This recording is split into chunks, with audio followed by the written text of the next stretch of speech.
What if I told you that someone who put $100,000 into the stock market could end up significantly wealthier than someone who bought a rental property with that same money, even though almost every financial expert, every uncle at Thanksgiving, every self-made neighbor swears that real estate is the surest path to wealth?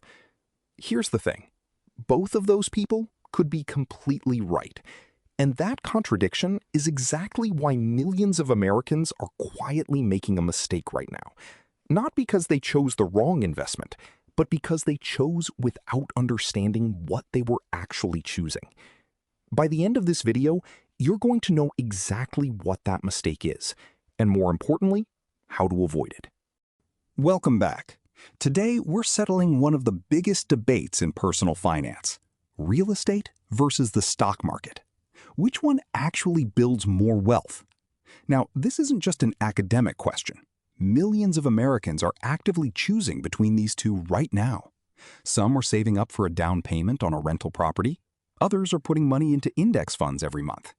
Both groups believe they're making the smart move. And here's what I'll tell you by the end of this video. You'll know which investment has historically created more wealth, which one carries more risk, and which one is likely the better choice for your specific situation. But most importantly, you'll have a clear, honest answer to the question: which one can actually make you more money? To make this tangible, I want to introduce you to two guys, Mike and David. They're both 30 years old, both just came into $100,000, and they're both about to make a decision that will define the next 3 decades of their financial lives. Mike puts his money into real estate. David puts his into the stock market. Let's see what happens. Let's start with the most important number in investing, the return. Mike buys a $100,000 rental property. Over the last century, U.S. real estate has appreciated at roughly 3 to 4% per year on average. Now, that doesn't sound like much, and if that were the whole story, David would absolutely win. But there's something else going on with Mike's investment that most people miss, and we'll get to that in a minute. David, meanwhile, invests $100,000 into a broad index fund tracking the S&P 500. Historically, the S&P 500 has delivered average annual returns of around 10% before inflation, or roughly 7% after inflation over the long run. Let's look at what that means over time. After 10 years, David's $100,000 in the stock market, assuming that 10% historical average, grows to roughly $259,000. Mike's property appreciates at 4% annually and is now worth about $148,000. After 20 years, David has around $673,000. Mike has $219,000. After 30 years, David is sitting on over $1.7 million. Mike, around $324,000. At first glance, it's not even close. David wins, and wins big. But here's where things get interesting, because Mike didn't pay cash for that property, and that changes everything. This is the part most people skip when they compare these two investments, and it's the biggest mistake you can make in this debate. When Mike bought his $100,000 property, he didn't need $100,000 in cash. He put 20% down, that's $20,000, and got a mortgage for the rest. That means with just $20,000, Mike controlled a $100,000 asset. Now, let's replay those numbers. If that property appreciates 4% per year, it's not Mike's $20,000 that grows at 4%. It's the full $100,000 property. In year one alone, that's $4,000 in appreciation on a $20,000 investment. That's a 20% return. And with his remaining $80,000, Mike goes and buys 4 more properties using the same strategy. Suddenly, Mike isn't controlling $100,000 in real estate. He's controlling $500,000 worth of property, with $100,000 of his own money. That's the magic of leverage, and it's something the stock market simply can't replicate at the same scale for the average investor. Now, and this is critical, leverage cuts both ways. If Mike's properties drop in value, his losses are also amplified. And if he can't find tenants or has a bad month, he still owes the mortgage. Real estate leverage is powerful, but it's not free. It comes with real risk. But here's the honest truth. When leverage is used responsibly, it's how ordinary people build extraordinary wealth through real estate.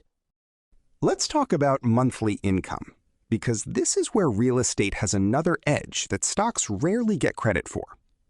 Mike's rental properties generate rent every month. After paying the mortgage, insurance, property taxes, and setting aside money for repairs, a well-managed rental property might net a few hundred to a few $1,000s a month in passive income. It's not guaranteed, but it's real and tangible.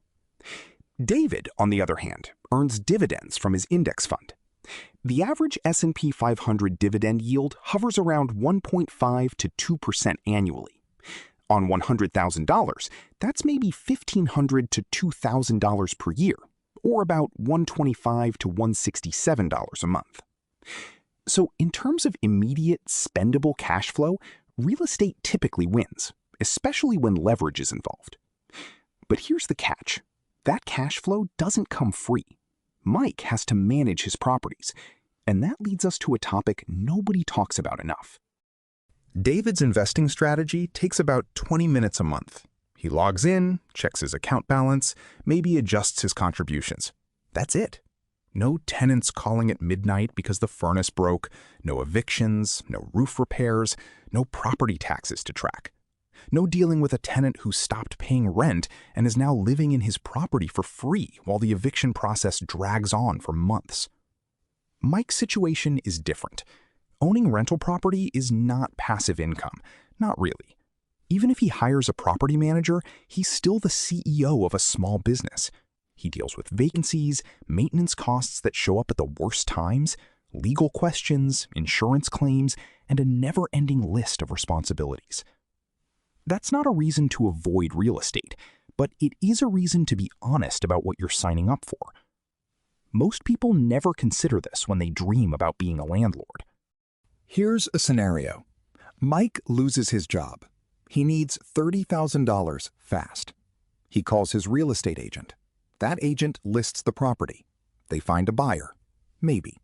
The process takes 60 to 90 days on average. There are closing costs, agent fees, taxes.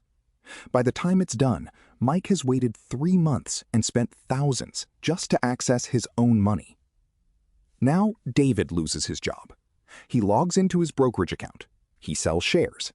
The money hits his bank account in 2 business days. Done. When it comes to accessing your money quickly and cleanly, stocks win by a mile. And in a real emergency, liquidity isn't a minor detail. It's the difference between staying afloat and sinking. Let's talk about what can go wrong, because every investment has a downside, and understanding risk is what separates smart investors from gamblers. With stocks, the main risk is volatility. The market drops 30%, 40%, sometimes 50% during crashes. In 2008, the S&P 500 fell nearly 57% from peak to trough. David's $100,000 would have temporarily become $43,000.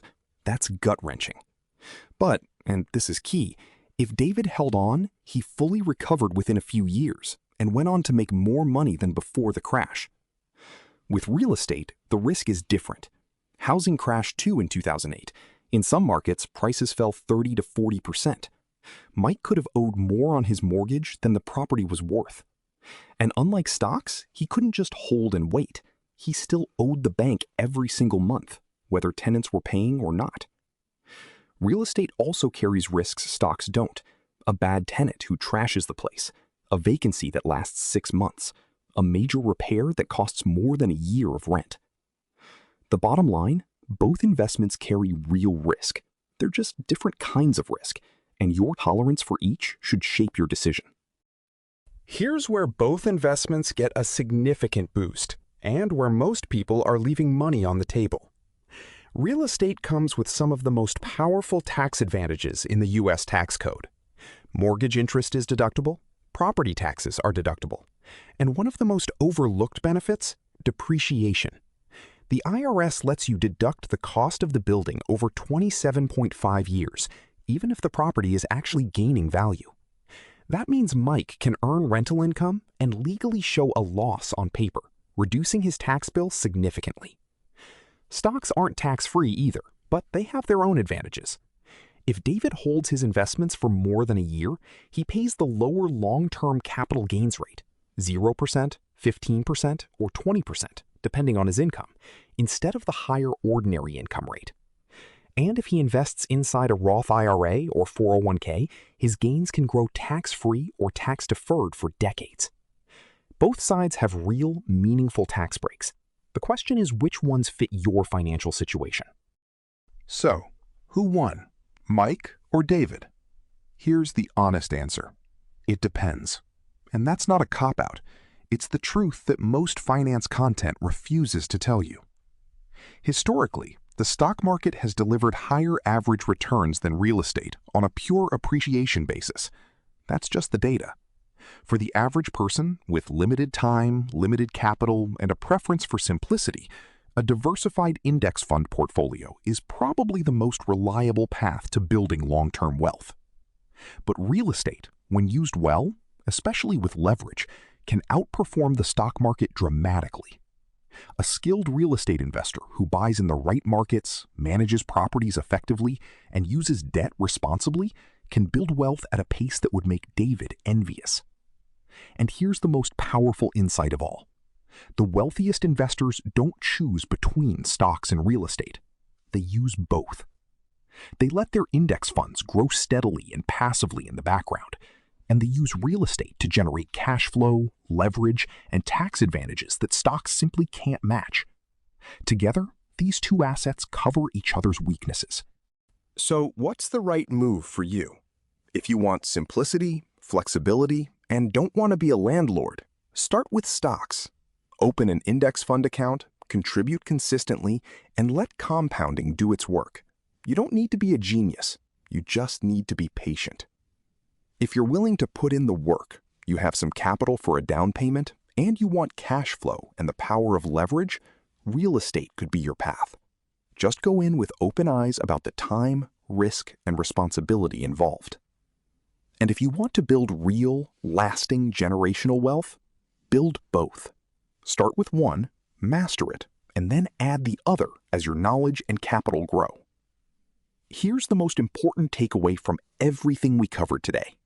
The best investment isn't the one that historically performed better on a chart. It's the one you'll actually stick with, manage well, and use consistently over decades. That's the real secret. If this video helped you think more clearly about your financial future, subscribe, because every day we break down money, investing, and wealth building strategies in a way that's actually easy to understand. And drop a comment below. Are you team real estate, team stocks, or are you playing both sides?